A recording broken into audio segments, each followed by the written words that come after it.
2020 February 7th gentlemen cinema release ಆಯ್ತು. Okay, 2000 February 6 ಗುರುವಾರ love mocktail ಅಷ್ಟು ಶೋಗಳನ್ನ ಕ್ಯಾನ್ಸಲ್ ಮಾಡಿದ್ರು. 2020 ನಮ್ಮ ಮ್ಯೂಸಿಕ್ ಡೈರೆಕ್ಟರ್ ಆದಂತ ರಘು ದೀಕ್ಷಿತ್ ಅವರು ನನ್ನ ಫ್ಯಾನ್ಸ್ಗಳೆಲ್ಲ ಬಂದು ಫೋಟೋ ತೆಗೆಸ್ಕೊಳ್ತೀರಾ, ಆದ್ರೆ ಸಿನಿಮಾಗಳು ನೋಡಕ್ ಬರಲ್ಲ ಅಂತ ಅವರು ತುಂಬಾ ಎಮೋಷನಲ್ ಆಗಿ ಆ ಸಿನಿಮಾನ ಮಾತಾಡಿದ್ರು. ಅದು ತುಂಬಾ ವೈರಲ್ ಆಯ್ತು. ಅದಾದ್ಮೇಲೆ ಸಿನಿಮಾ ಇದೆ. ಆ ತರ ಪಬ್ಲಿಸಿಟಿ ಮಾಡಿ ನಾನು ಸಿನಿಮಾನ ರಾಮರಸ ಗೆಲ್ಸ್ಕೊಳ್ಳೋಂತ ಅವಶ್ಯಕತೆ ನನಗಿಲ್ಲ. ರಾಮರಸಗೆ ಸಪರೇಟ್ ಆದಂತ ಒಂದು ತಾಕತ್ತಿರುತ್ತೆ. ಅದು ಕತೆ ಸ್ಟ್ರಾಂಗ್ ಇರುತ್ತೆ, ಅದರಲ್ಲಿರೋ ನಟರು ಸ್ಟ್ರಾಂಗ್ ಇರ್ತಾರೆ. ಒಳ್ಳೆ ಕತೆ ಆದ್ರೆ ಜನ ಗೆಲ್ಲಿಸ್ತಾರೆ.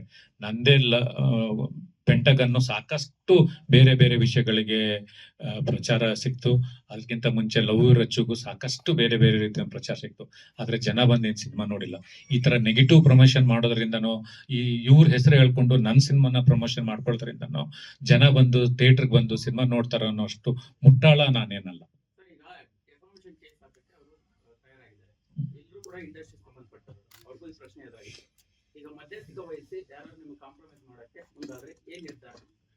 ನೋಡಿ, ನಾನು ಅವರಿಗೆ ವಾಯ್ಸ್ ಮೆಸೇಜ್ ಕಳ್ಸಿದೀನಿ. ಆ ವಾಯ್ಸ್ ಮೆಸೇಜ್ ಸಾಧ್ಯ ಆದ್ರೆ ಅವರಿಂದನೇ ನೀವು ತರ್ಸ್ಕೊಳ್ಳಿ.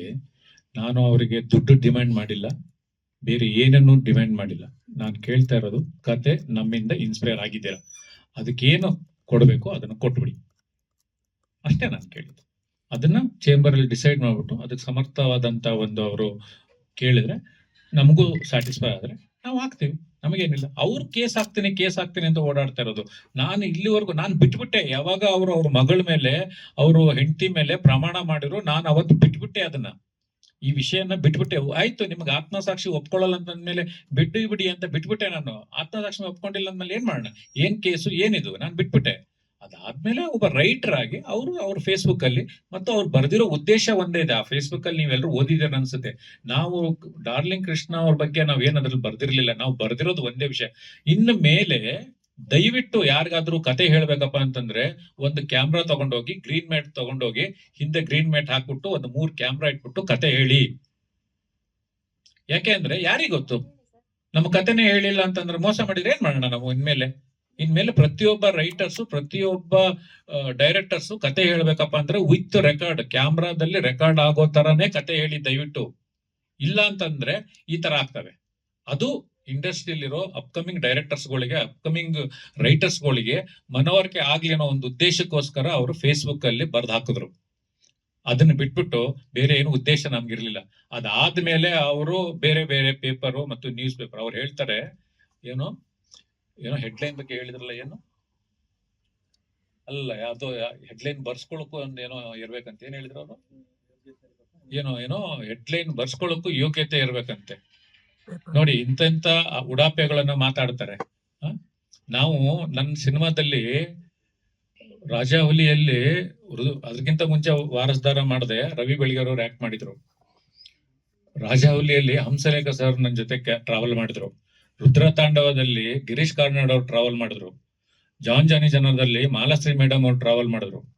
ಆಮೇಲೆ ನಾನು ಪಡ್ಡೆ ಹುಲಿಯಲ್ಲಿ ರವಿ ಸರ್ ಆಕ್ಟ್ ಮಾಡಿದ್ರು, ಅಪ್ಪು ಸರ್ ಆಕ್ಟ್ ಮಾಡಿದ್ರು, ರಕ್ಷಿತ್ ಶೆಟ್ಟಿ ಅವ್ರು ಆಕ್ಟ್ ಮಾಡಿದ್ರು. ಇವೆಲ್ಲ ನಾವು ಮಾಡ್ಕೊಂಡು ಬಂದಿದೀವಿ ನಮ್ಮ ಜೀವನದಲ್ಲಿ. ಅವ್ರ ಸಿನಿಮಾ ಲವ್ ಮಾಕ್ಟೆಲ್ ಎಲ್ಲಿಂದ ಫಸ್ಟ್ ಪಾರ್ಟ್ ಇನ್ಸ್ಪೈರ್ ಆದ್ರು ಅಂತ ನನಗೆ ಆ ಸಿನಿಮಾ ನೋಡ್ಕೊಂಡ್ ಬರ್ಬೇಕಾದ್ರೆ ಫೋನ್ ಮಾಡಿ ಹೇಳಿದ್ರು. 96 ಸಿನಿಮಾ ನೋಡ್ಕೊಂಡು ಬರ್ತಾ ಇದ್ದೀನಿ, ನನಗೊಂದು ಕತೆ ಹೊಳಿತಾ ಇದೆ, ಆ ಕತೆನೇ ಲವ್ ಮಾಕ್ಟೆಲ್ ಅಂತ ನನ್ನ ಹತ್ರ ನೇರವಾಗಿ ಅವ್ರು ಹೇಳಿದ್ರು ಫೋನಲ್ಲಿ. ಅವ್ರು ಎಲ್ಲಿಂದ ಇನ್ಸ್ಪೈರ್ ಆದ್ರು ಅಂತ ಅವರೇ ನನ್ನ ಹತ್ರ ಹೇಳಿರೋದು. ಇವತ್ತು ನಮ್ಮ ಕಥೆಯನ್ನ ಕೂತ್ಕೊಂಡು 4 ವರ್ಷ ಶ್ರಮ ಹಾಕಿ ಬರೀತೀವಿ ಅಂತ ಅವ್ರು ಹೇಳ್ತಾ ಇದ್ದಾರೆ. ರೈಟರ್ಸ್ ಬಗ್ಗೆ ಕೀಳಾಗಿ ನೋಡ್ರಿ, legendary writers, legendary directors remake ಮಾಡಿರೋ ಹಿಸ್ಟ್ರಿ ನಮ್ಮಲ್ಲಿ ತುಂಬಾ ಇದೆ. ನಾವು ರಿಮೇಕ್ ಮಾಡಿದ್ವಿ ಅಂತ ಅಂದ ತಕ್ಷಣನೇ ಡೈರೆಕ್ಟರ್ಸ್ ಅಲ್ಲ, ರೈಟರ್ಸ್ ಅಲ್ಲ ಅನ್ನೋದು ಅದಲ್ಲ. ಅದಾದ್ಮೇಲೆ ಇನ್ನು ತುಂಬಾ ನೋವಿನ ಸಂಗತಿ ಏನಂತಂದ್ರೆ, ಅವರು ಮನೆಗೆ ಯಾರನ್ನ ಸೇರ್ಸ್ಬೇಕು ಅನ್ನೋದು ತುಂಬಾ ಬೇಜಾರಾಗಿದೆ. ಇದು ವಾಪಸ್ ರಿಟರ್ನ್. ನಾನು ಅವತ್ತು ಅವ್ರಿಗೆ ಫೋನ್ ಮಾಡಿ ಹೇಳಿದೆ, ಕರ್ಮ ಅನ್ನೋದು ವಾಪಸ್ ಬಂದೇ ಬರುತ್ತೆ ರೀ. ನಿಮ್ದು ತಪ್ಪೋ ನಂದು ತಪ್ಪೋ, ಕರ್ಮ ಅನ್ನೋದು ವಾಪಸ್ ಬರುತ್ತೆ. ನೀವು ತಪ್ಪು ಮಾಡಿದ್ರೆ ನಿಮಗ್ ಬರುತ್ತೆ, ನಾನ್ ತಪ್ಪು ಮಾಡಿದ್ರೆ ನನಗ್ ಬರುತ್ತೆ ಕರ್ಮ. ನೀವೆಲ್ಲರೂ ಸಾಕ್ಷಿಯಾಗೇ ಇರ್ತೀರಾ ಇಲ್ಲೇ.